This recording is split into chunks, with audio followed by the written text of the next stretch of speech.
Badass of the Week is produced by High Five Content and $7 Productions. Colum Killa and his traveling companions have just come from the funeral of the last guy who tried to swim across the river. They, and the locals who just buried the unfortunate swimmer, are now standing on the riverbank, trying to figure out if it's ever going to be possible to cross the river and live. True, there is a boat, but it's on the other side of the river, and the locals refuse to cross. Colum Killa says, "I have an idea. Can I have a volunteer to swim across the river and bring back that boat?" The locals look at each other in astonishment. This is a really, really bad idea. One of Colum Killa's companions jumps into the water. He trusts their leader. Colum Killa's gotten them through some sticky situations before, and surely the locals were exaggerating. Surely the poor guy just had an unfortunate accident, and the locals just claimed it was a river monster to help their late friend save face. Colum Killa's companion gets about halfway across when, suddenly, from the waters beneath, up rushes a great beast, mouth open, teeth gleaming, coming right at him. Is there any way Colum Killa can save him? Is there any way Colum Killa can subdue the monster of the River Ness?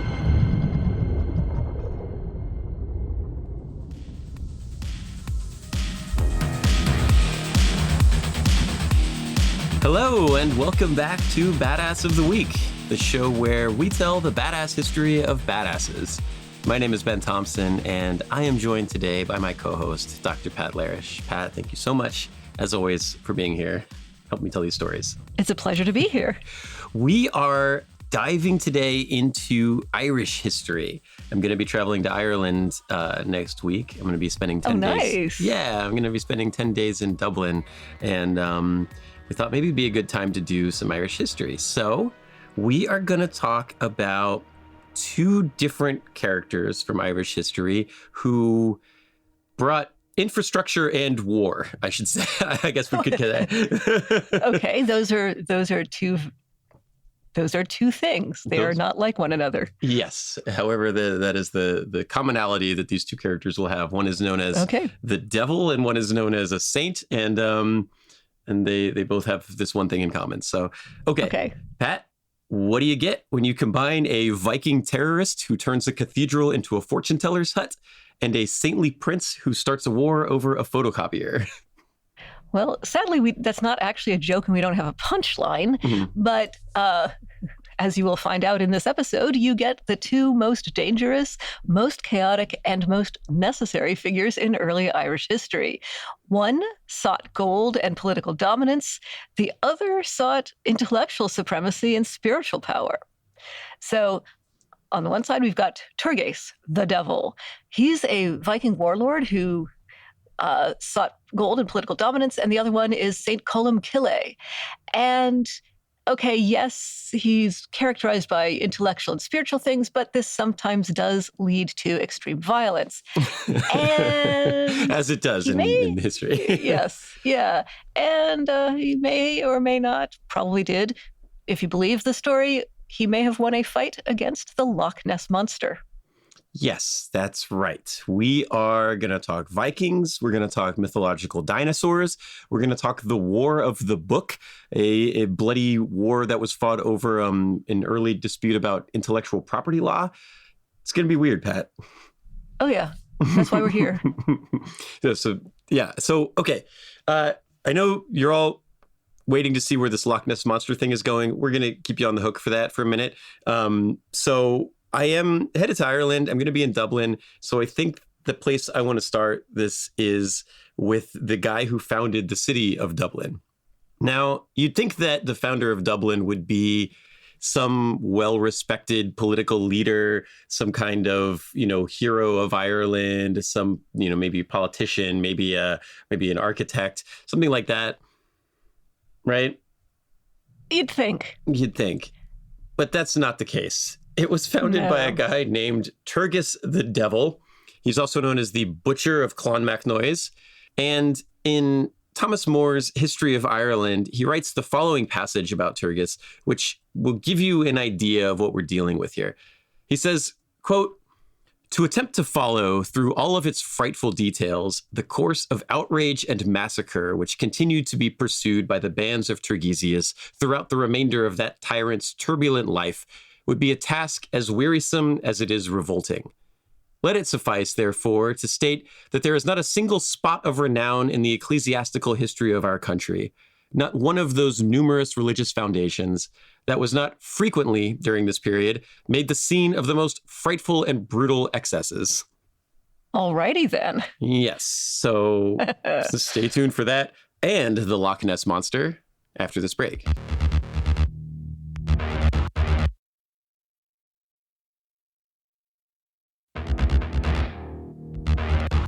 Okay, welcome back to Badass of the Week.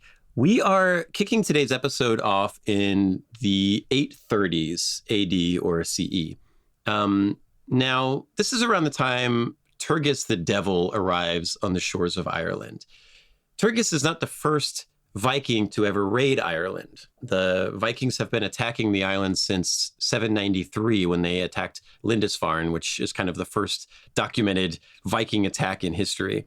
But the attacks up to this point in Ireland have been more, the Vikings kind of roll up, they jump off their ships, they attack the town, they loot, plunder, burn, get back in their ships and sail away, right? Just just kind of a hit and run raid. Yeah, you could think of them as thieves, but Turgis, he was an entrepreneur. He was looking for a hostile takeover. Yes, what sets Turgis apart is that he kind of takes this format of Vikings show up. Vikings don't really want like a fair fight. They don't want to line up on a battlefield against a standard army. They want to attack peasants and farmers when they're not ready for it. Attack, plunder, loot, get in the ships, be out of there before the cops show up, right? Like you said, thieves, smash and grab. Well, Turgis is kind of doing some of this and he realizes, okay, these fishing villages, these farms, they don't really have great loot. Right? You can steal some fish and some wool or whatever, but there's no gold and jewels to be had. So what Turgis realizes is that, hey, the people in Ireland, Ireland is extremely Catholic in 839. The people of Ireland, they build these big giant buildings right in the center of their major towns, and they take all of their gold and jewels and wealth and they put them inside this building. Yeah. And for the most part, that works because you've got a bunch of priests who are keeping an eye on things. You've also got religious reverence. Mm-hmm. No one would break into a church, right? That would be sacrilege. No good Catholic would do that. Yeah. And should we assume that the priests were armed? No. No, they have a vow of nonviolence. Yeah, priests are not violent. I mean, we might have some conflicting testimony about that later on in this episode, but for the most part, priests are nonviolent. And yes, so all the wealth is kind of gathered up in this church in the center of town. And yes, you're right. No good Catholic would dare violate that sanctuary. However, Turgis and his Vikings are not good Catholics. They are pagans who believe in Odin and Thor and the Valkyries and all of that stuff, Ragnarok. And when these guys show up, they're like, oh, cool, thanks for collecting all of your wealth for us so we can just attack this building and plunder it and we get all the money and it's awesome. Yes. Okay. Right. So that's his plan. Yes. So Turgis decides, let's just attack churches. And, that's how you end up with a nickname like the Devil. Yes. Yes. So he goes big. He shows up in 839 with a big Viking fleet, and he attacks kind of the crown jewel of Christianity in Ireland. It's a place called Armagh. It's the single holiest place in Ireland. It's the seat of the Catholic Church. It's the home of St. Patrick's remains. Pat? Like, St. Patrick, as in St. Patrick. The March St. 17th, parades, green beer. Yep, this Chase the Snakes out of Ireland, that guy. Yeah, so his bones are in this cathedral at Armagh. And the Vikings attack the city, and they want to get into this cathedral. The Irish fight very bravely to defend this, right? This is Minas Tirith. This is the seat of their power, and they fight very, very tenaciously. And it's peasants for the most part, and priests and non-warriors fighting Vikings. And they do a really good job of holding them back for a while. But these guys are not professional fighters. The Vikings show up. They have chainmail. They have steel. They have all kinds of things that the Irish don't have. They eventually, it takes them 3 assaults, but they finally break through. And while the Irish are holding the cathedral, one abbot does manage to escape with St. Patrick's remains. So that those relics get out of there. The reliquary of St. Patrick survives, but the rest of the cathedral is plundered down to where they're pulling the covers off Bibles because there's some gilding in the corners and stuff, right? Oh, well, yeah. Bad news. Anybody who's not killed in battle, any Irishman who's not killed in battle is carried off to be a slave or whatever. And so Armagh is plundered Viking style. And then, a year or two later, they come back and they plunder it again because the Irish have rebuilt it, and then the Vikings come back and replunder it again. Oh, no. Yeah.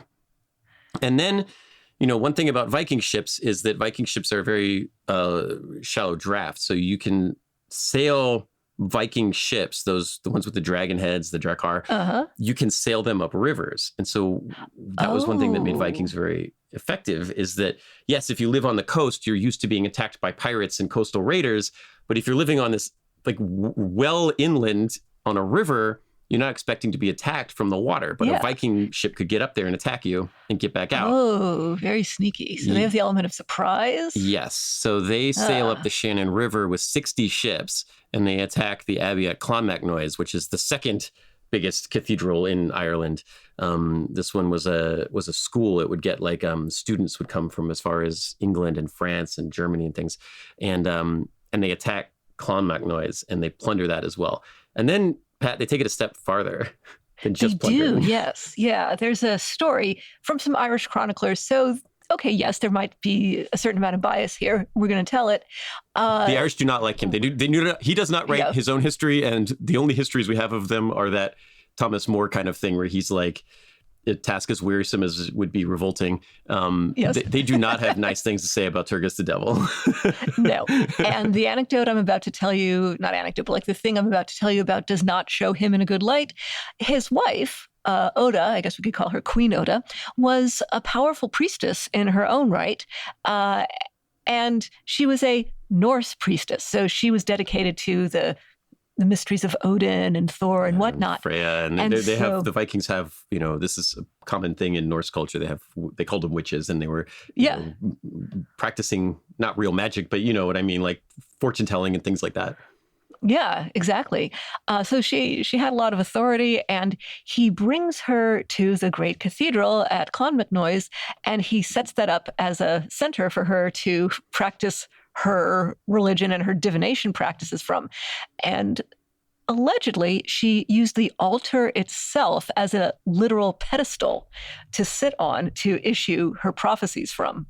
So, great. And this wasn't just words. It also involved disemboweling animals and reading the entrails and, stuff like that. Like you do, casting of bones, all that stuff. Yeah, I saw the Northmen.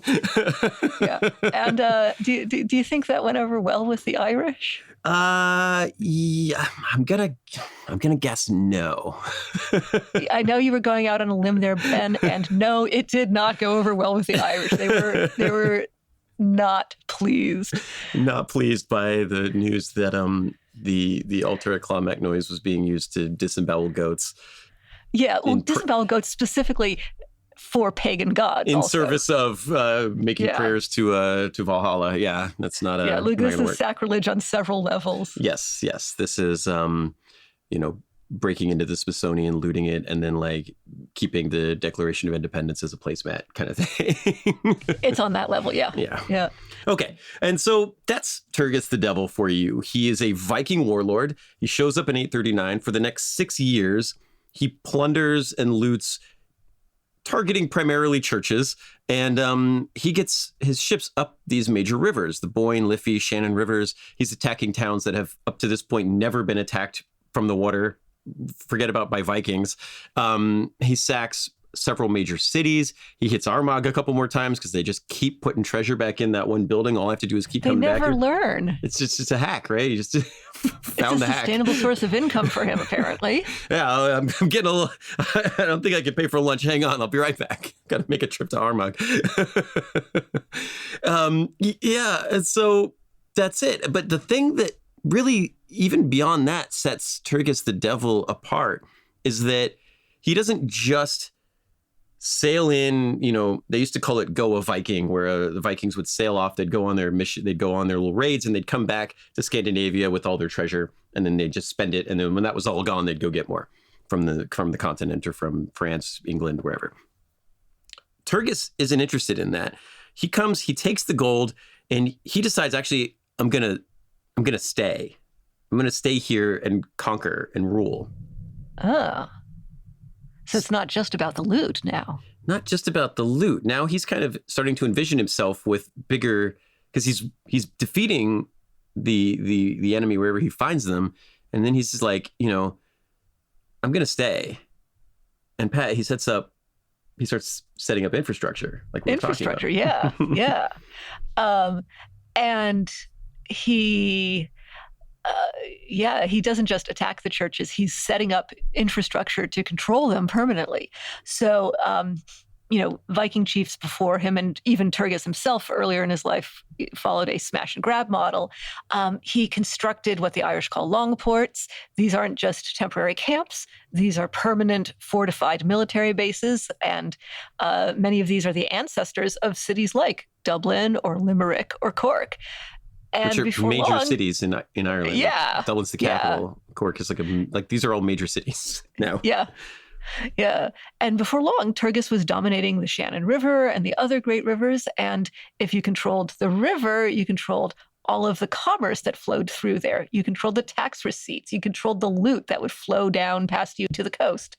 And he didn't call himself a chieftain. He called himself, well, in Latin, Rex Nordmanorum, the king of the Northmen. And before long, so much of Central and Eastern Ireland was under Viking control that Turgis is actually listed among the kings of Ireland in some historical registers. There's one in particular that says that Turgis, quote, ruled in peace, but then there's a note. But the peace was a troubled one, and its tranquility was often disturbed. ruled in peace. See footnote. Yes. Footnote 3. Yep. Define peace. Mm-hmm. Excellent. Yes. So, as you mentioned, Pat, one of those long forts he built is in 841. It's in an area known to the locals as Dublin, which means the Black Pool. He sees it as this spot across the Liffey River where he can set up a base. He sets up a trading settlement, which generally helps him ship all of his plundered goods back to Scandinavia and bring new Vikings in from Scandinavia. We don't actually know where in Scandinavia he's from, though, right? Because we don't even know his real name. Yeah, somewhere. Yes. Yeah. There are some things about him that are very vague in our sources. Right. We think maybe Thorgest is a good guess for his name. Could be. But Turgis is a Latinization of a Viking name so that's why it's we'll call him Turgis. Yeah. Okay. So he does found Dublin, but the Irish are still like, this guy's got to go. His wife's sacrificing animals and reading entrails at the Abbey at Clonmacnoise. He's burning and looting and plundering and pillaging. All these Vikings are showing up. They're really cramping our style. We got to get this guy. So there's a couple different stories on how Turgis meets his inevitable fate. But Pat, we have long ago agreed that for the purposes of Badass of the Week, if there are multiple versions of a story, we're going to take the most badass version and retell that one. So, Ben, what is the most badass story about how Turgis met his fate? Okay, so the Irish fight him bravely, and some Irish kingdoms or areas hold out pretty well. And there is the most powerful Irish king at the time is Miall Sacnail, and he's the High King of Ireland. He's in the western part. He's bordering up against Turgis, and it's looking like there's going to be a conflict here. And Turgis sends emissaries to Miall Sacnail, and he says, let's do this. Your daughter is going to marry my son, and we'll forge an alliance. But Turgis is Turgis. He's a Viking, and he doesn't ask this super nicely. And the implication here is that I want you to give me your kingdom, and here's how this is going to work. And that does not go over well? That does not go over super well. Although the reaction that Turgis gets is maybe the one he was expecting. He gets a letter back from the Irish king who's like, oh, okay, cool. You want to marry your son to my daughter? That sounds great. Swing on by when you get a chance, and you can pick her up. Just give us a heads up when you're coming, and we'll be ready for you. And so Turgis says, okay, shows up with some of his guys, and they see the princess. They see 15 of her handmaidens around her. They are dressed in very flowing robes with hoods up and kind of held down over their faces a little bit. They are all batting their lashes, presumably. The Vikings are excited about this. They run over to embrace the maidens, and Pat? Let me guess. They were armed. Maybe they weren't, strictly speaking, maidens. Maybe they were dudes. Maybe they were dressed in long flowing robes. Yeah, maybe with big swords and knives and stuff. Yeah. Uh-huh. So I do like to think the princess was involved in this to some capacity. Oh, yeah. She had to have been there, right?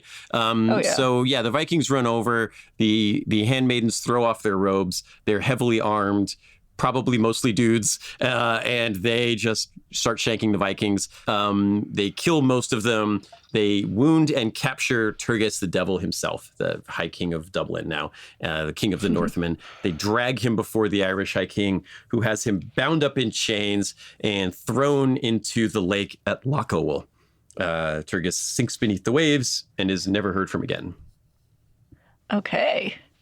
And I have to say, Ben, for a man who lived and died by the sea, being suffocated in an Irish lake is perfect, poetic. It's an utterly humiliating way to go out. It is an utterly humiliating way to go out. He was drowned in a lake. Although, that's the kind of ending this guy was asking for. You know, he's just causing all this trouble, and all right, we got to drown this guy. Like, this guy's so horrible. We have to drown him in a lake, and I just have like Jason Voorhees vibes thinking about that. Yeah. But here's the weird thing, Pat, and this is kind of one thing I want to talk about with this character, which is, Turgis the Devil, very hatefully remembered in the annals of history, like that big passage I read at the beginning. He shows up, he loots, plunders, sacrifices animals to the Valkyries, and he causes all this trouble. All of Ireland unites to attack him and drown him in a river, but he actually, the story of the Vikings in Ireland doesn't end there. And, sometimes when I do this stuff, people ask, well, what happened to the Vikings? Where'd they go? Who finally got them? But it's an interesting question. Yeah, who finally got them isn't really the relevant question. So the Irish did win a major victory against the Vikings in 980 AD, 980 CE. They forced Turgis's lieutenant, Olaf Sigurðsson, out of Dublin. But the story of the Vikings in Ireland doesn't end there. For the next 150 years or so, the Vikings began trickling into Ireland from Scandinavia through the Viking base at Dublin. And before long, yes, they're Vikings, but they also began to integrate themselves culturally and socially with the Irish. Over time, the Vikings married Irish women. They gave their kids Celtic names. They started becoming Christian. They started wearing Irish-style clothing, Irish-style jewelry. And so the Vikings are in Ireland at this time, but they're not as conquerors and raiders. Although, you did have some of that going on. But they're really in Ireland, using Ireland as a center to trade goods back and forth with Europe. And yes, it started off with chaos, from Turgis, but it eventually settled into commerce and intermarriage, and it's external conflict that morphs into internal society. And so these long ports that Turgis set up became permanent coastal settlements, and they exist today as some of the biggest population centers in Ireland. Right. They just kind of became Irish. Yes, you can say that. Yeah. When we talk about the old stories, you say like, oh, this is the Irish against the Vikings, but the modern day Irish are just the mix of those two things because it was all intermixed at this point. So yeah, they traded in their battle axes and longships for Guinness beer and Irish soda bread. Sounds about right. You can do much worse. Yes, that's true. Okay, so if Turgis represents the chaos that comes from outside Ireland, he's the butcher of Clonmacnoise, he's the devil, he's a force of external violence that forced the Irish to unite or die. But the Irish, they don't really need external forces to create badassery, do they? No, they do not. No, they do not. Sometimes it just takes maybe a high-ranking priest and a high-ranking ego. Oh, it might. In our next story, the biggest threat to the kingdom's stability wasn't a pagan priestess desecrating the altar, but rather a prince who was supposed to be upholding it. We're jumping back 300 years to the 6th century to a man whose righteous anger and royal blood caused a war. But the war wasn't over a crown, it was over a book. This sounds like a Pat story. Oh, yeah, it's totally a Pat story. Okay, after this break, we are going to find out why a saint might be even more dangerous than the devil.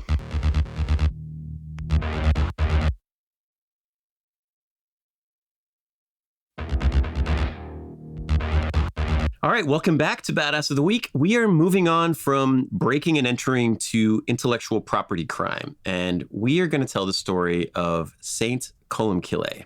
Columcille, or Columba as he was known in Latin, was born Setanta, a prince of the powerful O'Neill clan in 6th century Ireland.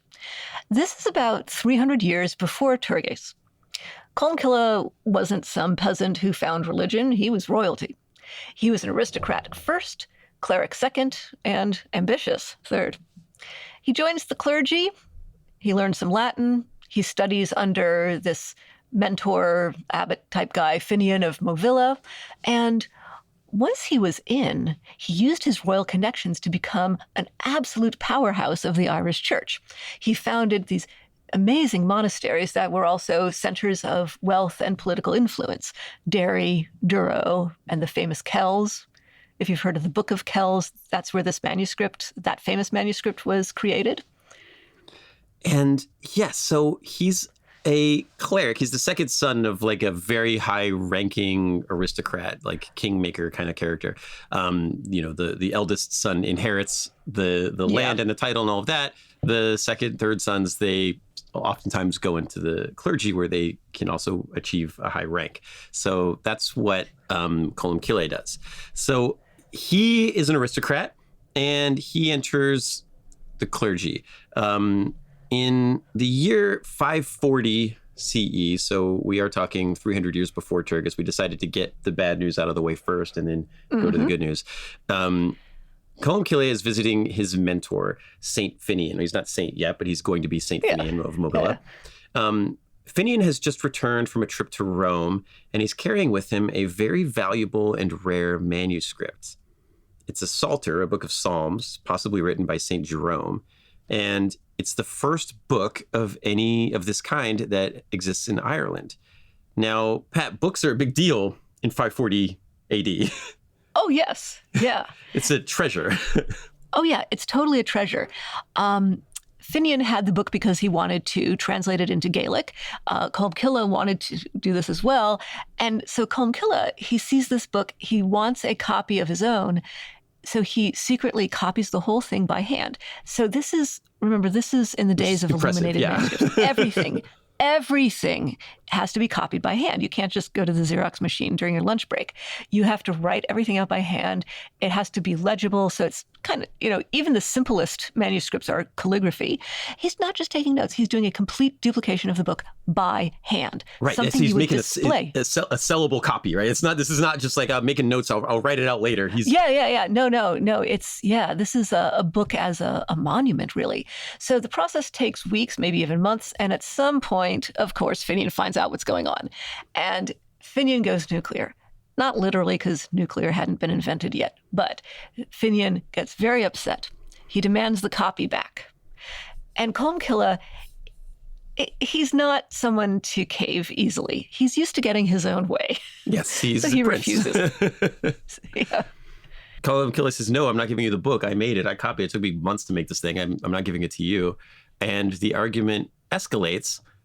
And we find ourselves in a weird spot here, Pat, where there is no copyright law to reference because it doesn't exist yet in 540. Yes. Yeah. Probably. So there's no copyright law, but there is the High King of Ireland, Dermot MacCarroll. And Finian says to the High King, Your Majesty, if I own the original, I should own the copy. But Colmcille argues, Your Majesty, it is not right that the divine words in that book should perish, or that I or any others should be hindered from writing them or reading them or spreading them among the tribes. So King Dermot considers the arguments, and he makes his ruling. To every cow belongs her calf. Therefore, to every book belongs its copy. Which is a little funny because, the manuscript was actually written on vellum, which is made from calf skin. Okay. Yeah, I mean, I guess that's a really weird way to put it. To every cow belongs her calf, therefore to every book belongs a copy. Although I think that is kind of consistent with modern copyright law, I think. I don't know. Maybe. Yeah. Okay. In a world where we don't copy things by hand anymore. That's true, right? Because you have to put so much effort in it. I don't know. This is the future of AI art, perhaps. Yeah. Okay, so one other maxim of modern day law is that possession is 9/10 of the law. And the ruling comes down and Colmcille is like, if you want this book, you're going to have to come get it. You're going to have to come pry it out of my hands. Yep. So Colmcille, he refuses to hand it over. He refuses to accept the High King's ruling. He says he couldn't do it in good conscience because the king's chief advisor on legal matters was a Druid, not a Christian. So obviously that invalidated the entire ruling. Spoken like a true lawyer. Found a loophole. Yeah. Uh-huh. You're gonna trust this Psalter to a Druid? What are you talking about? This is crazy. This is a miscarriage of justice. Yeah. The glove doesn't fit. And then it even escalates from there. Yes. So it gets worse, right? So Colmcille's got a buddy named Kernan. Kernan is another prince of a different aristocratic family. He's another powerful scion of a powerful family. Kernan is playing hurling, and hurling is that sport. You might have seen it before. It's an Irish sport where it kind of looks like field hockey. They play with these wooden little curved sticks, and you hit a wooden ball with it. Mm-hmm. And it's a violent, dangerous sport. And what happens in 540 is Kernan is playing it, and he accidentally kills a guy in the middle of the game. Ooh. This is just a thing that happens in Irish sports. Less so now, but it does happen. Calculated risk, occupational hazard. Right. So it happens in the middle of a game, and they're playing against the guy that gets killed is a friend of the king, the High King that just made that ruling. And crowd, half the crowd is a supporter of the king, and the other team is a supporter of the king. So Kernan makes the play, this guy dies, and everybody's like, get him. And so Kernan takes off running, and he runs to Colmcille's church and is like, I declare sanctuary, let me in, get me out of here, these guys are trying to kill me. So Colmcille is like, yeah, of course, buddy, you can come on in here, you can come in my church, there's sanctuary. No good Catholic would violate the sanctuary of a holy church, right, Pat? No, of course not. We established this with Turgis, right? Vikings might do it, pagans might do it, but Catholics? But what about Irishmen who are really angry about sports? Oh, well. Well, they come to the door. Colmcille is like, this is a church, you can't come in here. They knock him down, they grab Kernan, they drag him outside, and they kill him. Oh, wow, that's oof. That's harsh. Yeah, that's Irish blood sports for you. But, but for Colmcille, this is unacceptable. This is violating sanctuary of a church. This is the king getting him one more time, killed his friend. Mm-hmm. They stick the book. All right, that's it. I'm done with this. So what do you do if you're a Catholic priest and you're mad at the king? What are your options here? I don't know. You could excommunicate the king. You could storm off in a huff and go pray on a desert island somewhere. I don't know. Write a nasty letter. But, yes. Colmcille is also a prince of the powerful O'Neill clan, and he rallies the O'Neills and he forms an army and he declares war on the High King of Ireland. Okay, that's another option. That's another option. That's an option if you're Colmcille. Yep. Okay, so it escalates into battle. Into bloodshed, yes. So Colmcille rallies the O'Neills and their friends, the O'Donnells, a couple other clans. They get together an army, thousands of warriors. They march out to fight the king. And then the king marches out to face them. And in 560 AD or CE, there is a battlefield where they're about to have a fight. So the High King marches his guys out. Colmcille marches his guys out. They're going to camp the night before. And they've all kind of agreed, we're going to fight in the morning. We don't want to fight at night. We'll just camp out here. We'll fight in the morning. So Colmcille sets up his little chapel. He prays to St. Michael the archangel who defeated Lucifer. He's the archangel. He's the patron saint of warriors and war. And so Colmcille prays to him the night before. While the High King brings in his druids and they do animal sacrifices. The druid priestesses do all of these sacrifices and druidic rituals. And so the next morning, the battle begins. Colmcille leads his army on the battlefield. He credits the personal intervention of St. Michael. His men attack, and there's this huge bloody battle. But Colmcille wins and defeats the king's army and takes the field. Now, what has originally started as an argument over intellectual property is now a war that left 3,001 people dead or wounded. Wow. That's tragic. And also 3,001 is a very specific number. It is a very specific number, yes. And so we only have one historical reference for this battle, and it's Colmcille's chronicler, who says that when the battle began, St. Michael did personally appear and help Colmcille's side win the battle. Colmcille's side lost 1 man killed, while the king's side lost 3,000 killed. Although, the math adds up. Sure, 3,001. Yeah. However, I think maybe we should take some of this information, some of these numbers, with a little bit of a grain of salt, perhaps. Yeah, probably. And also we'll just roll with it. Right. Why not? Right. Yeah. So, there could be divine intervention that's possible. Maybe it's Shield of Faith, Armor of Faith. That's a paladin spell in 5th edition. Yeah. So, he is, in addition to being a prince with connections and influence over the O'Neill clan, he is also a Catholic priest. He's in charge of several prominent churches at this time. His name, Columba, literally, and maybe ironically, means dove in Latin. His Irish name, Colmcille, it's a variation. It means dove of the church in Gaelic. Right. So. And, charging into battle with a sword at the head of a screaming horde of Irishmen doesn't seem very dove-like to me. No, and it turns out that this sort of thing was, in fact, frowned upon by the church, as usually happens. Yes. So, we talked about with Turgis, the monks had a vow of nonviolence. Colmcille, in theory, had one of those as well. And so let's kind of recap here. Colmcille goes to, he's going to be Saint Colmcille. He goes to Saint Finian's house, finds a very holy book that was brought back from the Vatican, copies it. St. Finian gets mad. They have an intellectual property issue about it that ends with Colmcille leading an army into battle against the king and vanquishing him in battle and leaving 3,000 people dead. And when all of this happens and all this word gets back to the higher ups at the church, they are just like, dude, you did what?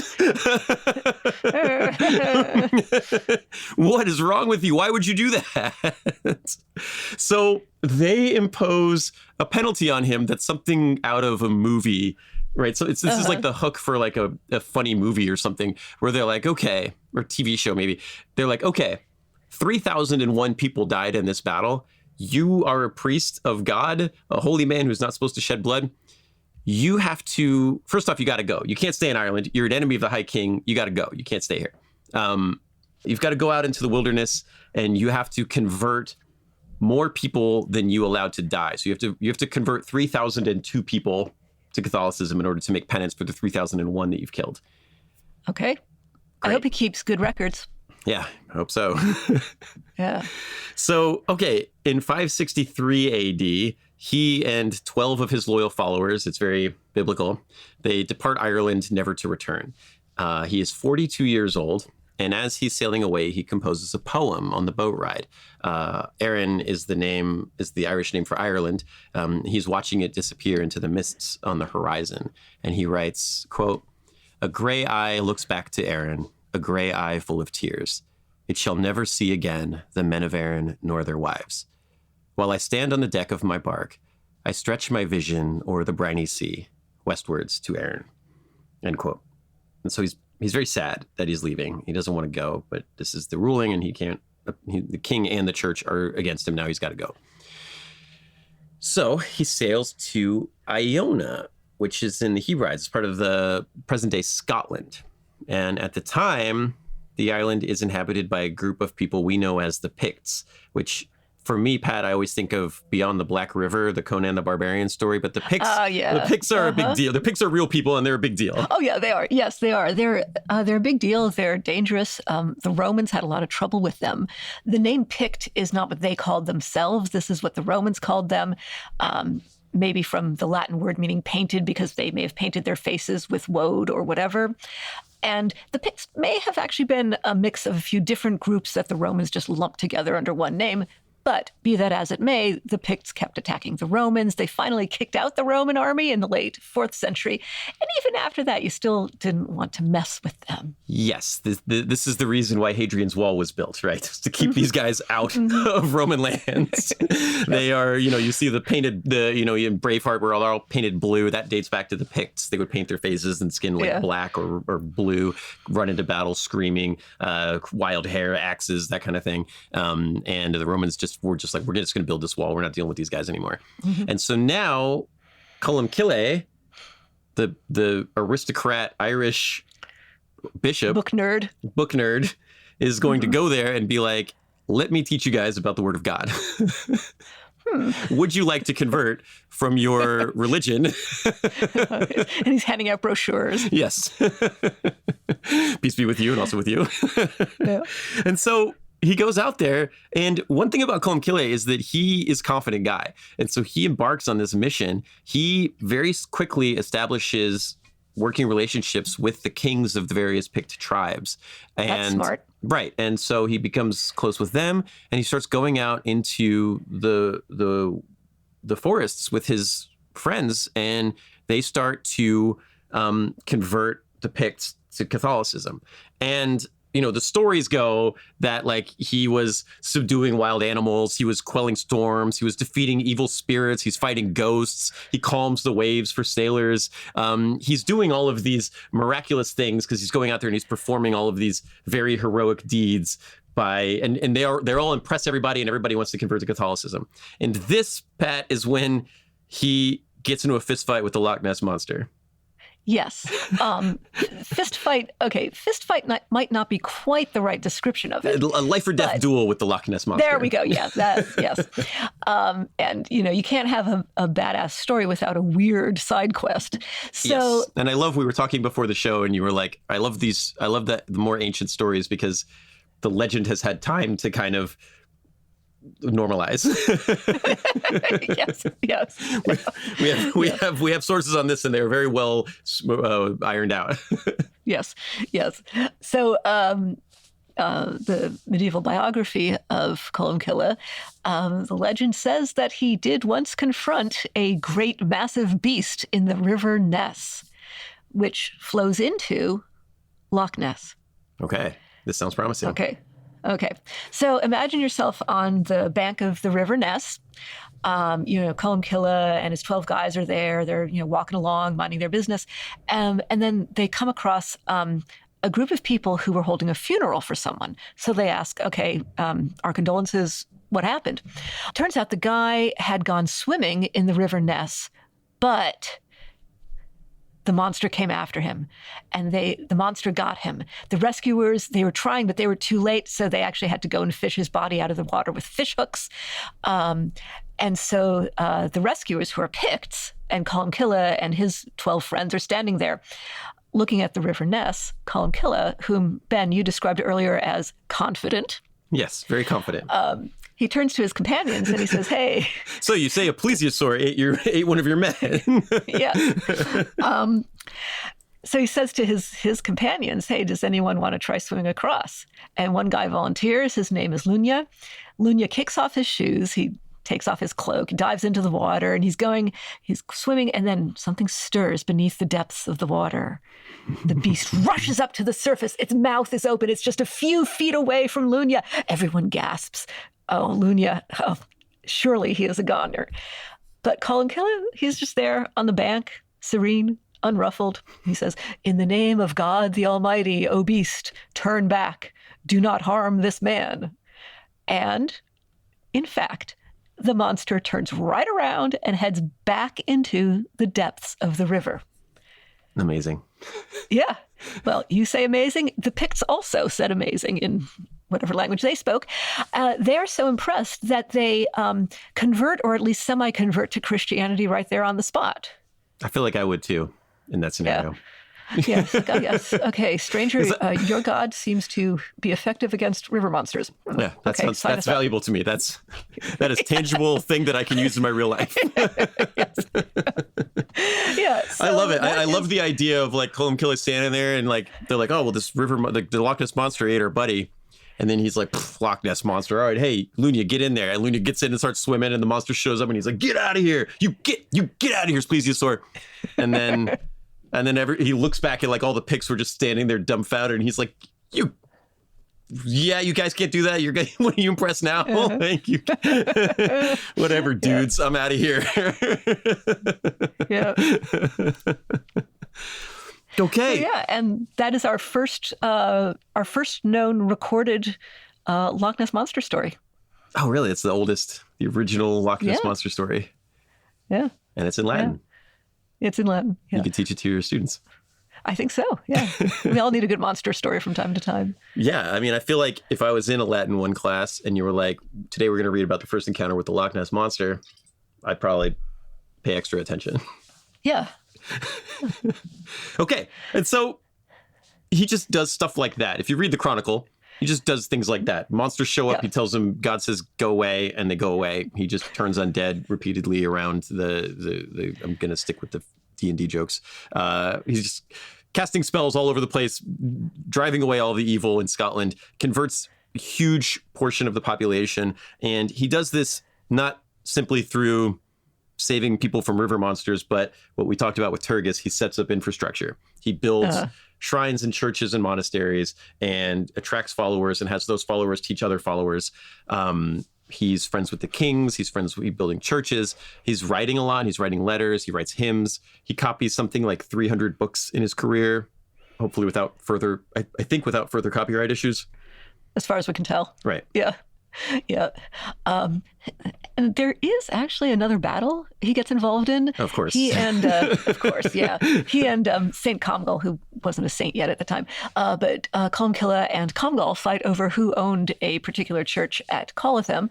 But in the end, Columcille still comes out ahead. He converted more people than he killed. He made his quota. Yes. Could you imagine? You've got to convert 302 souls or 3,002 souls. You get up to 2,800. And then this other saint is like, that's my church. And you're like, oh, really? And then you get angry. You have one bad night. You have a little bit too much. You take a little bit too much sacrament. And now you're angry. And everybody's fighting. More people die. You're like, oh, now I got to get 3,010 souls.